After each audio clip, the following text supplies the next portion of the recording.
Hey everyone, Mike here. Can a budget barefoot shoe really deliver serious hiking performance and double as water shoes without compromising on comfort?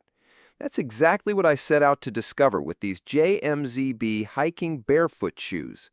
After over 10 years of testing footwear across every terrain you can imagine, I was genuinely curious if this multi-purpose shoe could back up its bold claims at under 40 bucks. 6 weeks and over 80 miles of testing later, I've got some pretty surprising findings to share with you. So stick around because we're going deep on everything from technical specs to real-world performance, and I'll tell you exactly who should and shouldn't buy these shoes. First off, let's talk specs because I know you love the details. We're looking at $35 to $40 depending on when you catch them on Amazon. These weigh in at just 6.2 ounces for a men's size 9, which is incredibly light. They've got an 8mm stack height, both heel and forefoot, so we're talking true zero drop here. The midsole is minimal foam with drainage channels. The upper is breathable mesh with rubber reinforcements, and they're designed as a minimalist hiking/water shoe hybrid. I tested these for 6 weeks, 35 sessions, over 80 miles on mixed terrain, and honestly, they surprised me right out of the box. The build quality feels way more substantial than what you'd expect for this price point. That mesh upper has this nice texture that just screams, I can handle some abuse, rather than the flimsy stuff you usually get in budget shoes. But here's what really caught my attention immediately, that wide toe box. Coming from traditional hiking boots, slipping these on felt like my toes could finally breathe after being cramped in a tiny apartment for years. At 180 pounds with fairly wide feet, I found the fit accommodating without being sloppy. Now, the elastic lacing system took some getting used to, but honestly became one of my favorite features. No more stopping mid-hike to retie laces or dealing with them coming undone during creek crossings. You just slip them on, adjust the tension once, and you're good to go. I tested this through everything from steep scrambles to jumping between river rocks, and that system stays put. Let me be straight about what you're getting here, though. This is a minimalist shoe through and through. That 8mm of cushioning, which is basically nothing by traditional standards, means you're going to feel every pebble, root, and rock underfoot. But here's the thing that really surprised me. After about a week of adjustment, that ground connection became one of the shoe's biggest strengths. During my first hike on the rocky sections of Overlook Mountain in New York, I immediately noticed how much more aware I was of my foot placement. The zero-drop design forced me into a more natural stride, and while my calves definitely felt it the first few outings, the improved balance and proprioception was noticeable by week 2. The grip surprised me most, though. That rubber outsole with its deep lug pattern proved itself on everything from wet granite to loose gravel. During a particularly sketchy descent on a muddy trail after a thunderstorm, these shoes gave me confidence where I'd normally be white-knuckling with fear of slipping. But here's where these shoes absolutely shine: water performance. I tested them during multiple creek crossings, a beach day in Cape Cod, and even wore them to a local swimming hole. Those drainage holes in the sole aren't just a marketing gimmick, they actually work. After stepping into knee-deep water, the shoes drained completely within 2 to 3 minutes of walking. The mesh upper dries even faster. I'd say within 15 to 20 minutes of normal hiking they felt dry to the touch. Compare that to my regular hiking boots that stay soggy for hours, and you can see why these became my go-to for any hike involving water. The grip on wet rocks is genuinely impressive too.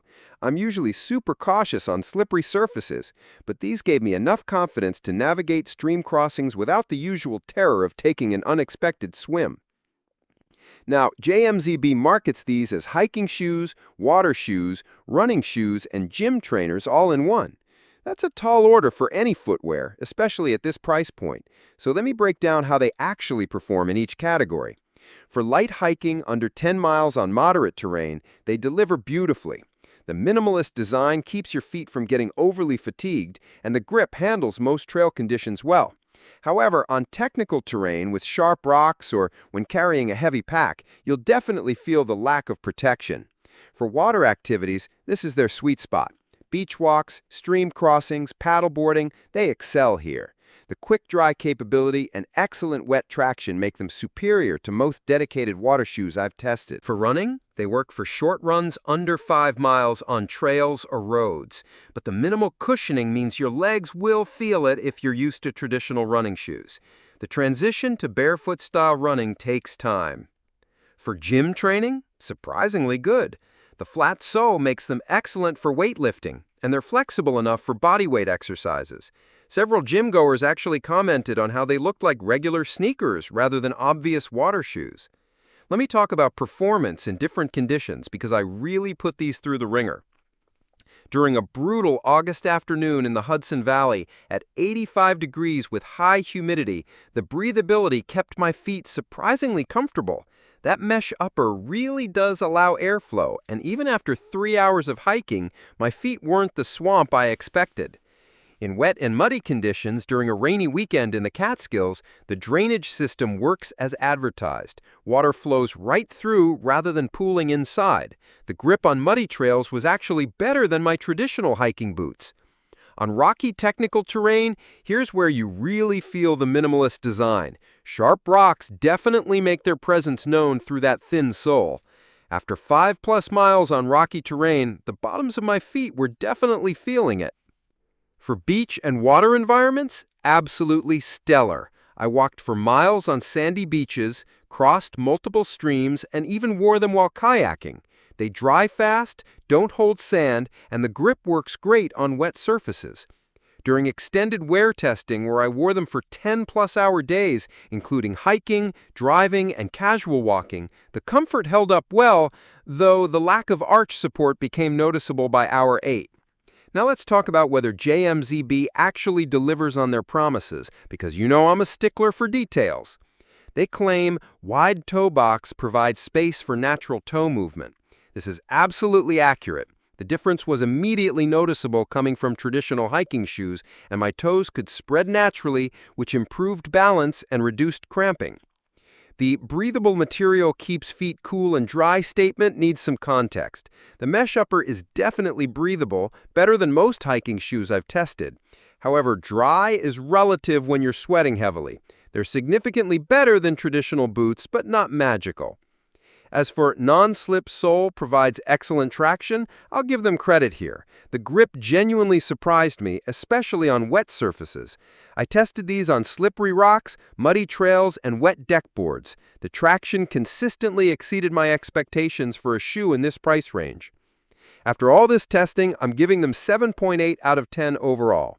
Design and aesthetics get 7.5 out of 10. Clean, simple design that doesn't scream water shoe when worn casually. Trail grip and traction gets 8.5 out of 10. Genuinely impressive performance on varied terrain, especially wet surfaces. Water performance gets 9 out of 10. Exceptional drainage and quick dry capability. Versatility gets 8 out of 10. Successfully handles multiple activities with some limitations. And value for money gets 9 out of 10. At under $40, this delivers way more than you'd expect. Some folks in my local outdoor community have mentioned sizing issues. My buddy Jake, who's 6'1" and 190 pounds, said the sizing runs a bit large and he should have sized down half a size. Meanwhile, Sarah, in a size 8 women's shoe, found the wide toe box almost too roomy at first, but loved it for longer hikes. But these seem to be minority opinions. Most of the hiking crew loves them for water-involved adventures. So, who should buy these? They're perfect for hikers who frequently encounter water crossings or wet conditions, beach and water activity enthusiasts who want foot protection, gym goers seeking versatile training shoes, travelers wanting one shoe for multiple activities, budget-conscious buyers seeking maximum versatility, and people with wide feet who struggle with traditional shoe widths, and those transitioning to minimalist barefoot footwear. Consider carefully if you're used to heavily cushioned shoes because there's an adjustment period required. If you primarily hike technical terrain with loose rocks, need shoes for cold weather conditions, or your feet tend to run narrow, these favor wider feet. Look elsewhere if you need significant arch support for foot conditions, you're planning serious mountaineering or backpacking, you prefer maximum cushioning for joint protection, or you need insulated footwear for cold conditions. My final take after all these weeks and miles, they're a genuinely impressive multi-purpose shoe that delivers way more than their budget price suggests. If you're looking for one shoe to handle light hiking, water activities, gym training, and casual wear with a budget around $40, this is absolutely worth considering. Pro tip: size down half a size from your normal shoe size and give yourself 1 to 2 weeks to adjust to the minimalist feel. Start with shorter distances and gradually build up as your feet adapt. That's my honest review of the JMZB Hiking Barefoot Shoes. Have you tried minimalist footwear before? Let me know in the comments what your experience has been. And if you found this review helpful, hit that like button and subscribe for more honest gear reviews. I'll catch you in the next one.